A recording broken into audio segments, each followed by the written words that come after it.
Welcome to another edition of the Joe Judge Report, presented by Hackensack Meridian Health. Sean O'Hara here, joined by Giants head coach Joe Judge. Coach, another tough game goes right down to the wire. The first quarter, the defense got off to a great start. They created a turnover, exactly how you want to start the game. Take us through what happened. Yeah, so again, it all ties back to complementary football we talk about all the time. This was set up right here by a punt. Before that, a pin the offense on back deep. So defense had good field position. We're fighting right here to keep the field position either through forcing a turnover or keeping a punt to go ahead and put the offense on a shorter field. In this case right here, we're going to see an opportunity right here by Blake Martinez of really an isolation situation to be able to force a turnover. We're going to kind of go down through the dynamics and the fundamentals that really get broken down on right here. So we're going to start right now with the kind of defense we're playing. So we talked about zone or man defense. Man defense, your eyes are on the man you're covering. Zone defense, you've got a spot to drop to. Your eyes are on the quarterback. And your break is when the quarterback throws the ball and you're breaking the direction of where he's throwing to cover that zone. So we're going to start right here, all right, with Blake up top. All right, we're just going to watch him going through the play.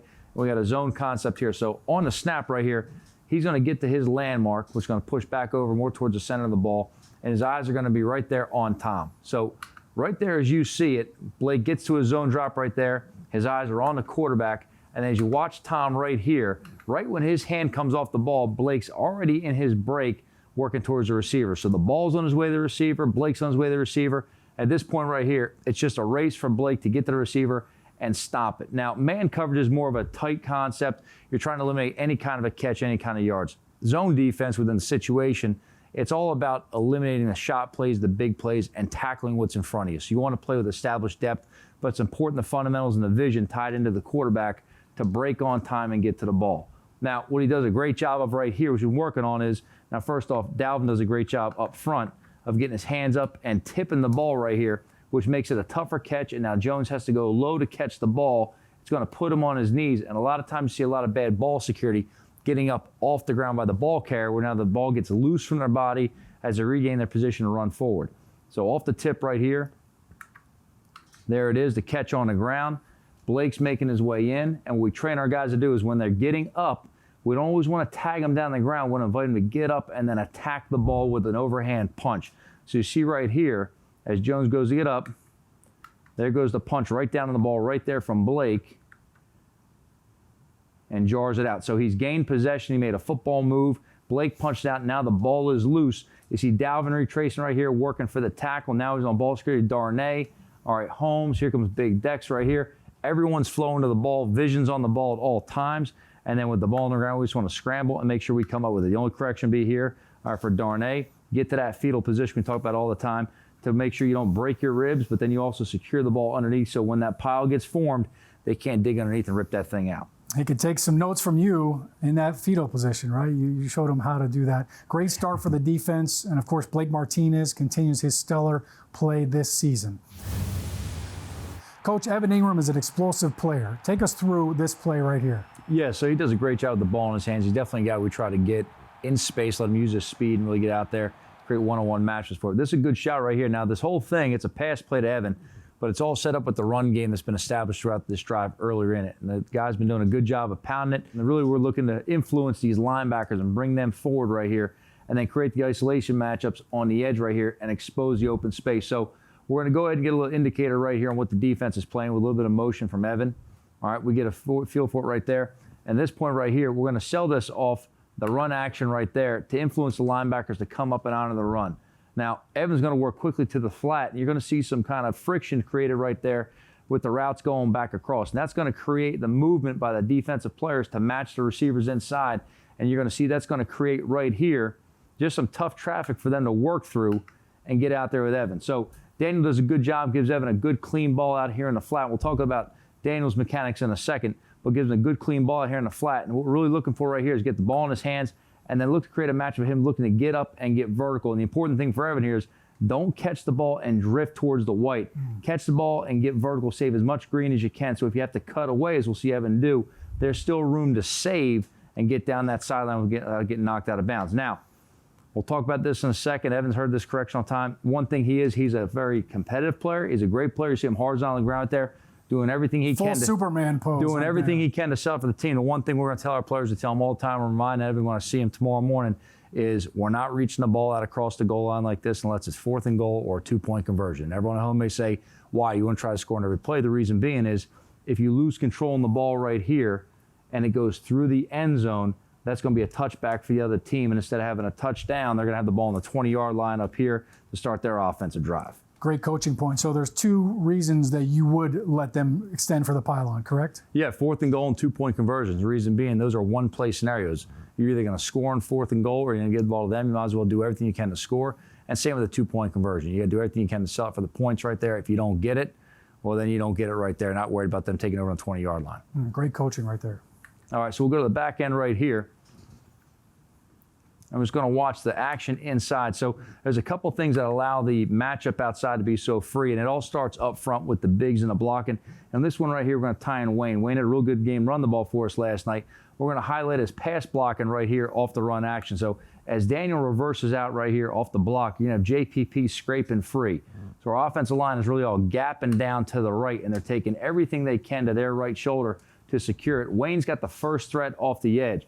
Now you got JPP, our outside back or defense end body type versus a running back. Sometimes that can be a mismatch. Yep. Our guys have to have good technique in how they want to block him, and Wayne does a good job right here of really cutting his outside leg, stopping his forward momentum, but then also sealing him inside and giving Daniel the chance to get outside if he needs to, but give him a chance right here to set up comfortably and deliver a good strike. Now, one thing you got to keep in mind is as a right-handed quarterback, it's a tough thing rolling out to your left. Yeah. So when you hit it right here, Daniel's going to come off right there, and he's got to get his body around, square up, get his shoulders downfield. And our coaching point on this play is we're checking the flat first. So everyone see right here, Golden's going to spring open late right here. But the coaching point on this action here is get it out fast. We're looking for that quick flat route to get this matched up.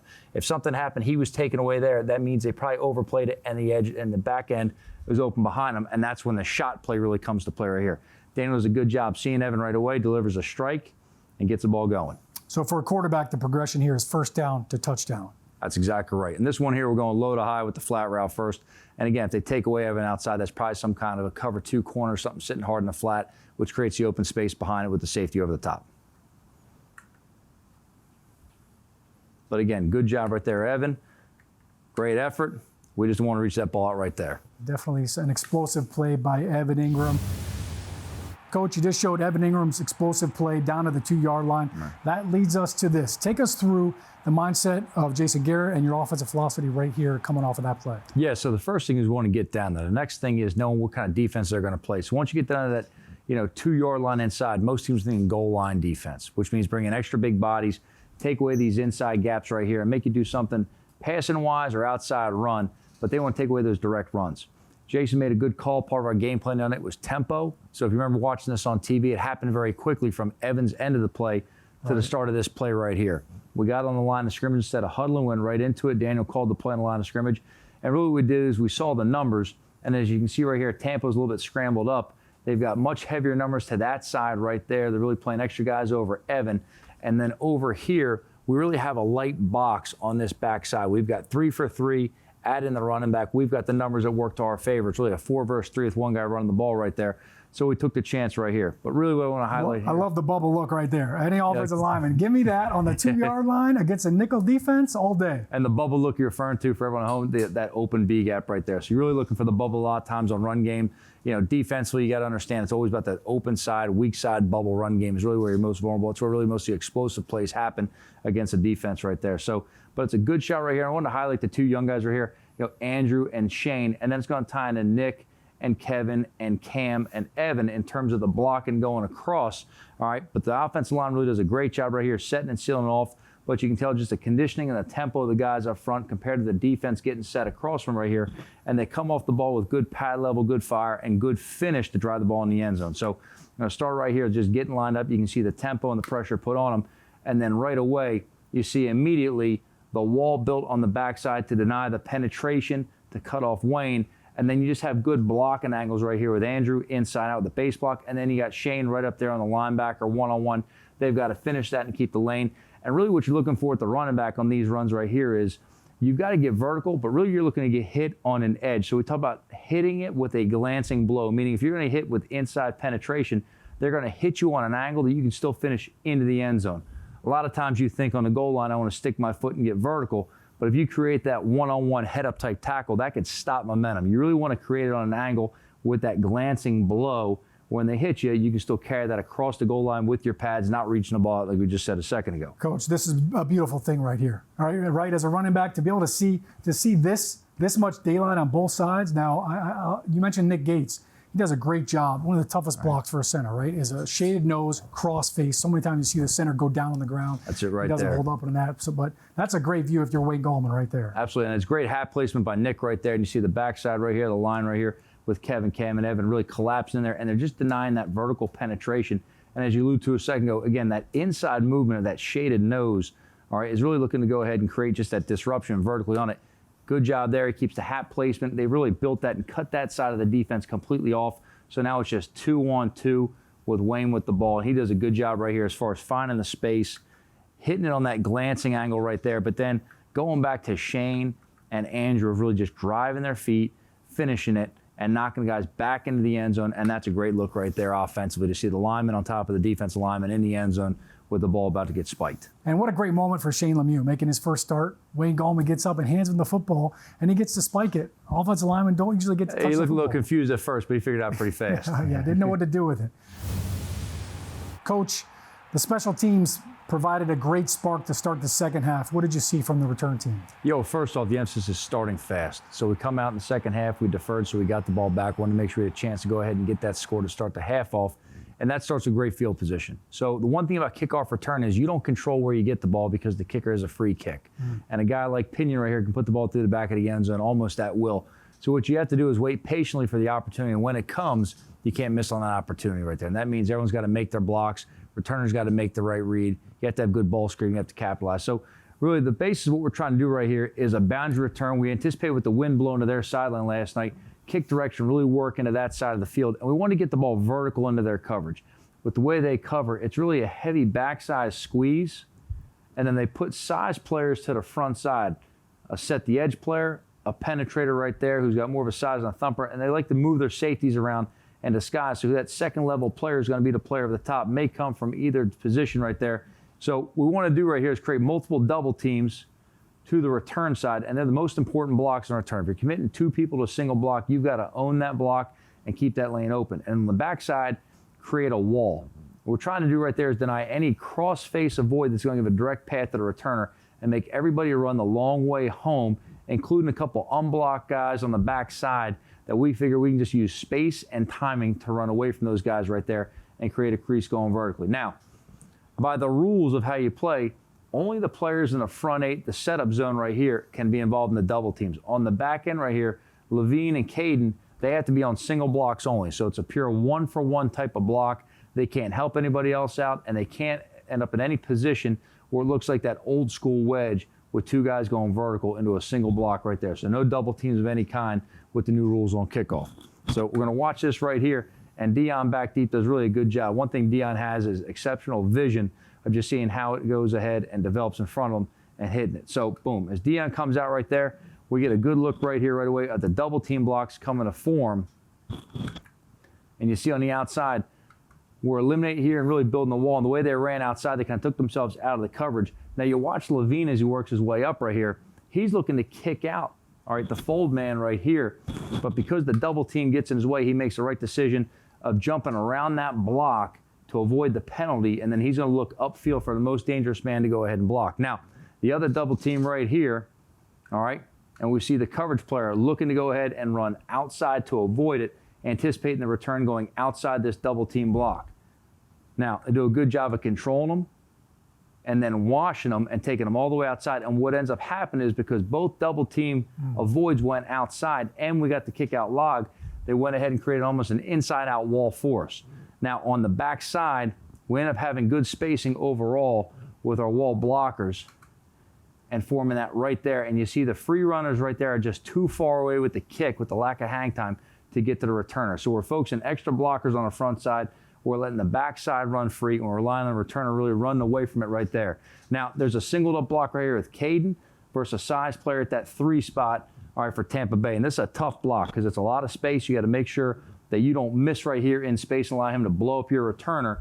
What you really want to do is make sure you play aggressive but controlled And we teach them is you just run their inside leg and you let their angle determine. If they go inside of you, you can wash them on down. They stay outside, you kick them on out. But that returner is reading off you just like a pulling guard in the power play right there. Good fit up by Caden right there. There's our backside wall. The double teams kick them out. And now it's on Dion to find space, get vertical, and run. And he does a nice job right here. All right, really seeing the two-way go off that double team. Now, what he could have done was either keep it outside that double and be up on the sideline. He decided to cut it back right here. Either one are good decisions as long as he keeps getting vertical and making room right there. All right, and does a good job in space, just being an elusive runner, of making their backside safety miss and then getting vertical, anticipating the ball security issues. They're going to come through looking for a punch. Now it's just Dion on his own. He's able to keep on making yards, and he ends up getting this thing out to the 45-yard line for us and gives a great starting position as an offense for the second half right there. You love seeing the energy and the excitement that it creates. A play like that, everybody gets jazzed up, and it's a great way to start the second half. Coach, thanks so much for the time. Appreciate the education. This is great. I wish we could do more of it. We could sit here all day and talk football and draw up all these highlights. Appreciate it, Sean.